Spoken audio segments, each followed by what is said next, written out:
Então, pessoal, boa noite. Aqui é o professor Américo. Então, vamos falar sobre filosofia, terceiro ano.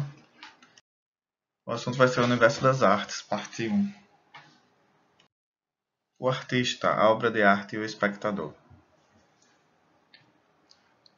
Se perguntássemos a alguém o que é um artista, é quase certo que a pessoa responderia que é o ator, o compositor e o cantor. Em alguns casos, incluiria os bailarinos. Essa resposta é interessante tanto pelo que afirma como pelo que silencia. O silêncio consistiria em não incluir na categoria artista, por exemplo, os poetas e romancistas. São escritores e não artistas, diria a pessoa. Também estariam excluídos os diretores de teatro, filmes e novelas. Diria os artistas, mas não são artistas, diria essa mesma pessoa. Essa pessoa estaria afirmando, mesmo que não soubesse, que o artista é aquele que realiza uma performance no espetáculo. Entretanto, se pedíssemos a essa mesma pessoa que nos desse exemplos de obra de arte, provavelmente nos falaria das pinturas de Da Vinci, da escultura de Aleijadinho, das sinfonias de Beethoven, de Os Lusíadas, de Camões, de um balé com quebra-nozes.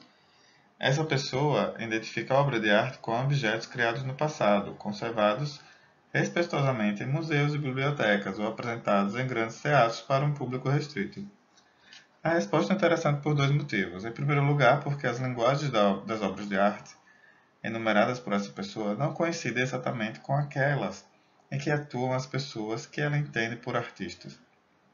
Em segundo, porque ela tende a considerar que poucos têm acesso a obras de arte, seja porque são poucos os que as compreendem, seja porque são poucos os que dispõem de recursos financeiros para fruí-las.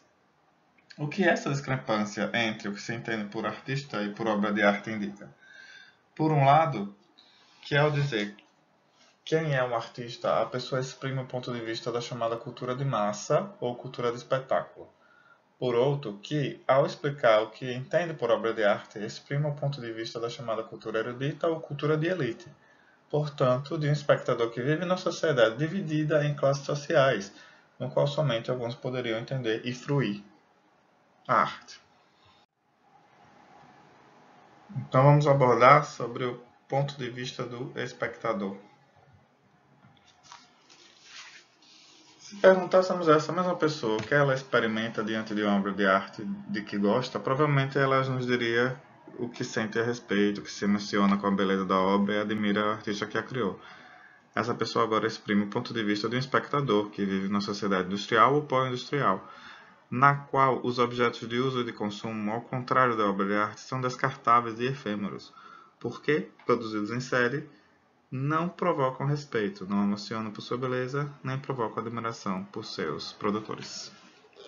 Vamos ver um pouco sobre o ponto de vista do artista. O pensador Merleau-Ponty dizia que a arte é o advento, um via-ser do que nunca antes existiu. Assim, a arte é uma promessa infinita de acontecimentos. Cada obra de um artista traz em si algo a ser retomado por outras obras suas e de outros artistas. Ou seja, uma obra de arte tem o poder de abrir o tempo para o novo.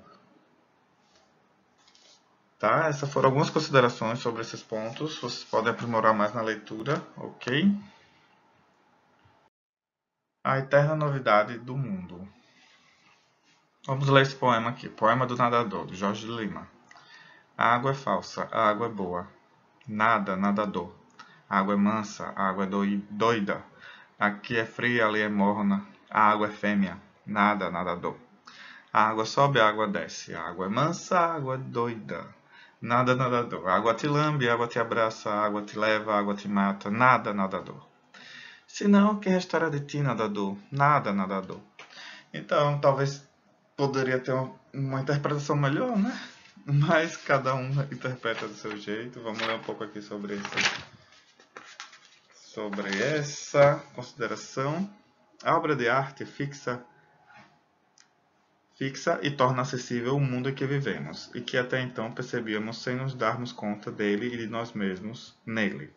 A obra de arte nos dá a ver o que sempre vimos sem ver, a ouvir o que sempre ouvimos sem ouvir, a sentir o que sempre sentimos sem sentir, a pensar o que sempre pensamos sem pensar, a dizer o que sempre dissemos sem dizer.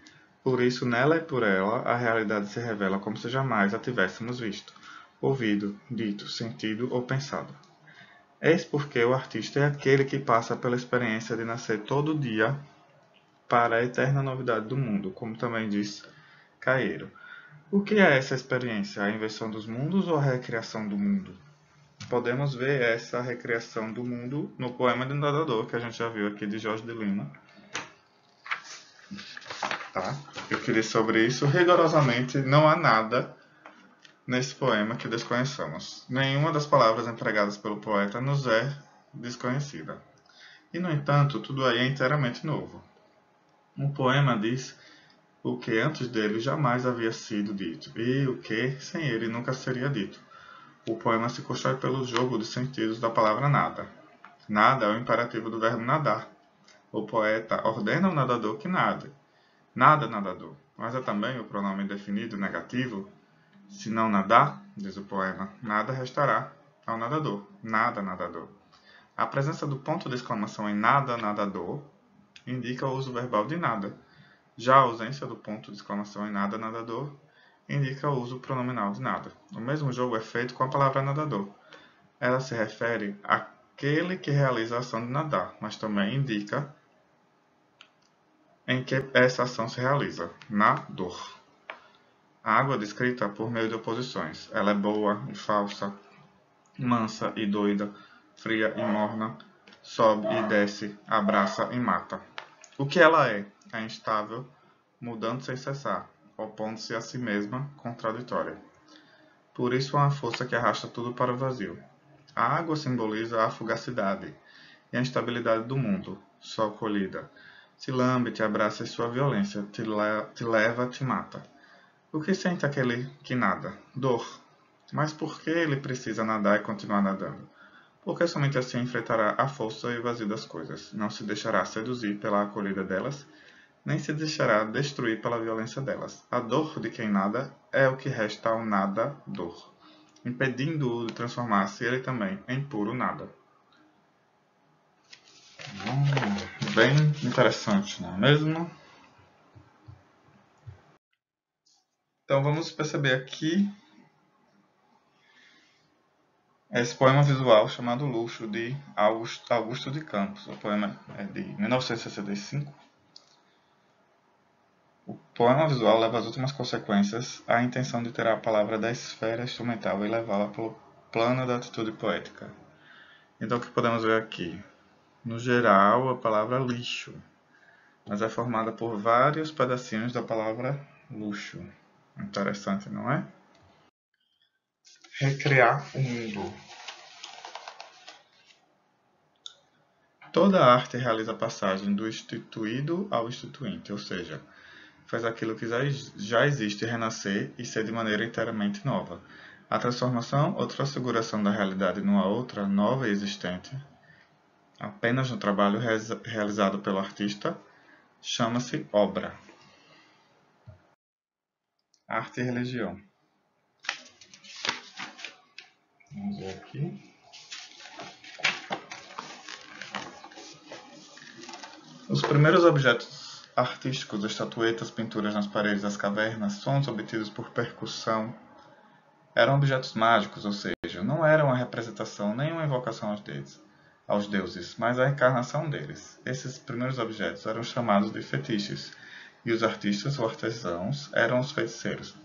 À medida que as religiões foram se organizando no interior das sociedades, passou-se a ideia de que determinados lugares e coisas seriam escolhidos pelos deuses e deveriam estar separados de todo o resto. Surgiam assim os cultos. Os objetos fabricados com essa finalidade pelos artistas artesãos passaram a ter valor de culto. As artes nasceram no interior dos cultos para servi-los. O artista, um iniciado em mistérios.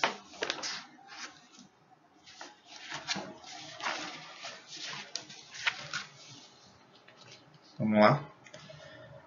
Para que a arte alcançasse essa autonomia, foi preciso que o modo de produção capitalista desacralizasse e o mundo desacralizasse o mundo e laicizasse toda a cultura, lançando todas as atividades humanas no mercado. Com essa transformação social, os artistas conseguiram se libertar do poder religioso e do poder político, mas se viam submetidos ao poder econômico. Ao se livrarem do valor de culto, as obras de arte foram aprisionadas pelo valor do mercado.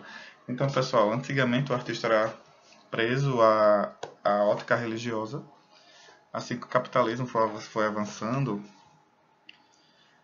ele ficou preso à lógica do mercado, né? Então ele deixou de ficar preso, entre aspas, a Deus e agora está preso a, entre aspas, o dinheiro. Arte e técnica, vamos ver aqui. Artista e artesão. Em latim, artesão, artífice ou artista se diz artifex, o que faz com arte.